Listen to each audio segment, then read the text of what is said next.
aí, galera do YouTube Zero Dúvida, tudo bem com vocês? Vim aqui hoje para dar uma dica rapidinha, não vou aprofundar muito não, rapidinha sobre como você faz um brainstorm, tá? Brainstorm é um termo que está na moda dentro da área de redação, tá? É o primeiro passo do seu texto, conhecido como brainstorm, tempestade cerebral ou ainda parto de ideias. Vou começar a fazer o meu texto, vou começar pelo brainstorm. Escolhi aqui um tema bem tranquilo, o tema do Enem 2016, que é bem tranquilo, é bem fácil, é bem bacana de a gente trabalhar. O tema pede o seguinte: como combater a intolerância religiosa no Brasil? Já falei de eixo temático, já falei de assunto. Então vamos trabalhar aqui rapidinho o eixo temático. Me deparei com o tema, o que eu vou fazer? Vou identificar o eixo temático. Combater intolerância religiosa, Brasil. Isso quer dizer que, no meu texto, todos esses termos deverão aparecer, com pena de eu fugir ao tema. Brasil, obrigatoriamente, tá? Você até pode trabalhar a questão na Síria, a questão no Oriente Médio, mas você tem que retornar para o Brasil, ok? E aí, como nós fazemos o brainstorm? Nós simplesmente colocamos no papel todas as nossas ideias. Vamos dar uma olhadinha aqui? Com relação à intolerância religiosa, por exemplo, nós podemos falar da época da colonização. Colonização brasileira, em que os portugueses vieram para o Brasil e catequizaram nossos índios, né? Impuseram aos índios que aqui estavam tanto a língua quanto a religião, que era o cristianismo, né? E aí, dentro desse contexto de colonização, nós temos os negros. Por conta dessa supremacia europeia que eles trouxeram na colonização, os negros escravizados que vinham para o país não podiam cultuar os seus deuses, cultuar os seus orixás. E aí o que houve, o que eles fizeram para tentar burlar os senhores de engenho? Fizeram, embaixo colocavam os santos, os orixás africanos, por cima colocavam os santos católicos. Então os senhores feudais pensavam que eles cultuavam os santos católicos, mas na verdade era um disfarce, ok? Assim nasceu o sincretismo religioso. Podemos falar ainda da Constituição Federal,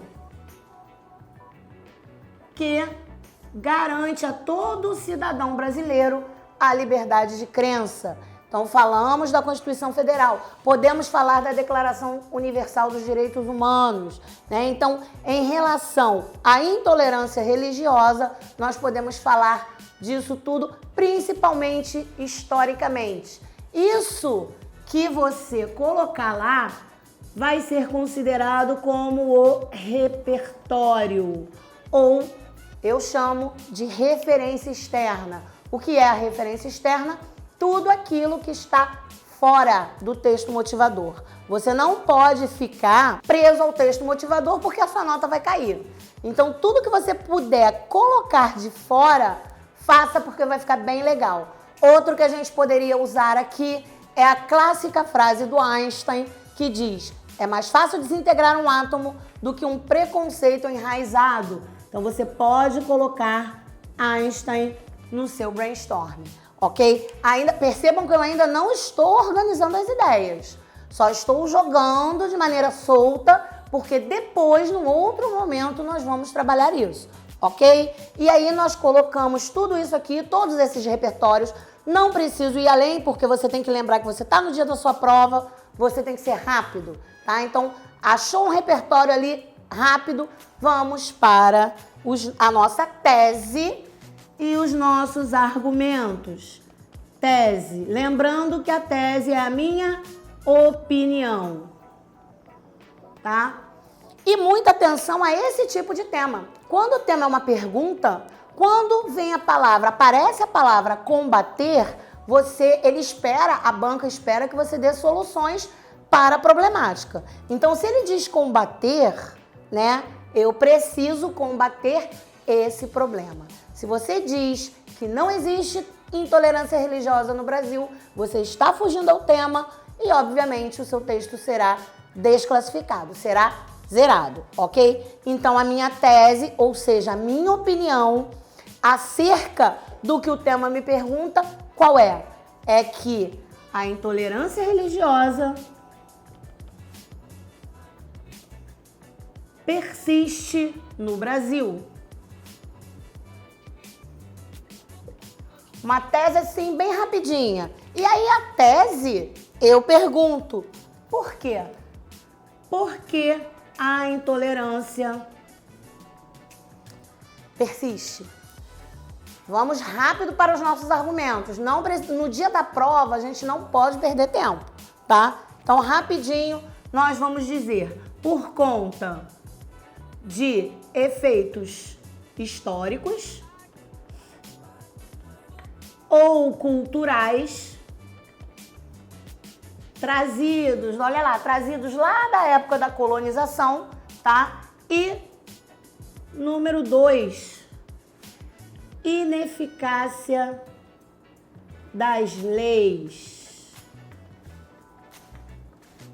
Inclusive, eu posso dizer para vocês que esses 2 argumentos são super coringa. Vocês podem usar para muitos que sejam os temas. Por exemplo, violência contra a mulher. Por que a violência no Brasil contra a mulher persiste? Por conta de efeitos históricos, patriarcado, machismo, etc. E por conta da ineficácia das leis. A Constituição, que é a lei maior do Brasil, determina uma coisa e isto não é cumprido pelos brasileiros. Então é mais fácil de você trabalhar assim. Fala dos efeitos históricos e fala da ineficácia das leis. Aqui eu já fiz um planejamento rapidinho. Primeira ideia, eu vou trabalhar no desenvolvimento 1. Segunda ideia, eu trabalho no desenvolvimento 2. E aí, para resolver, porque você não pode esquecer de responder a pergunta temática, para resolver, ou seja, a proposta de intervenção, o que nós vamos fazer? Efeitos históricos. Pessoal, tudo que é cultural, coloca na conta da escola, tá? Então, a escola vai resolver e tudo que estiver relacionado a leis, você coloca na conta do poder judiciário. Para resolver. Ah, Sabrina, eu poderia falar do governo? Poderia, sem problema, ele vai contar como um agente da sua proposta de intervenção. Mas não esqueçam de dar as ações para eles, tá? Só um comentário rapidinho, só uma dica rápida de como você pode fazer um brainstorm. Não estamos ainda fazendo o projeto de texto. O projeto de texto precisa ser mais cuidadoso, ok? Só para dar o gostinho e você começar a escrever, tá bom? Não se esqueça, se inscreve no canal, ativa o sininho, comenta aqui embaixo o que você quer que eu fale, tá? E, claro, compra lá o nosso curso, tá bom? Um beijo grande, tchau, tchau!